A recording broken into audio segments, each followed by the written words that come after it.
نااہلوں سے علم دین حاصل نہ کریں۔ شیخ عبدالسلام سلفی حفظہ اللہ، امیر صوبائی جمعیت اہل حدیث ممبئی۔ علم و دعوت کے میدان میں ایسے لوگوں کا اپنے آپ کو نمایاں کر کے پیش کرنا جو اس کے اہل نہیں ہیں، در حقیقت اس عظیم مقدس اور نبوی عمل کے ساتھ خیانت ہے۔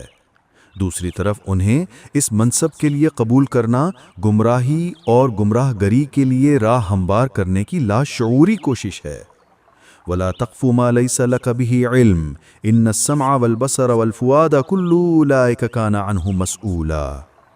اور اذا وُسِّدَ الْأَمْرُ إِلَىٰ غَيْرِ أَهْلِهِ فَانتَظِرِ السَّاعَةَ، جیسے نصوص میں اس عمل کی سنگینی اور مسئولیت سے خبردار کیا گیا ہے۔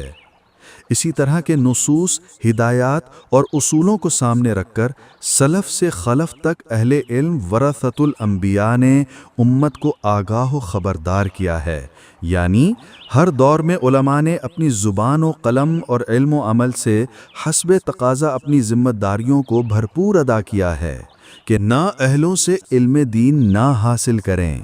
فرحمہم اللہ رحمتاً واسعہ۔ آج جب یہ فتنہ عام ہوتا جا رہا ہے اور ایک طبقہ علمی بے مائگی کے باوجود علم و دعوت کی راہ پر شتر بے مہار کی طرح بڑھتا جا رہا ہے، اور پھر اسی طبقے کو اصل داعی ہونے کا گمان رہتا ہے، تو ایسے طبقے اور امت کو صحیح موقف سے آگاہ کرنا وقت کی بڑی ضرورت ہوتی ہے، جیسا کہ ہمارے سلف اور علماء حق کا بنیادی کردار رہا ہے۔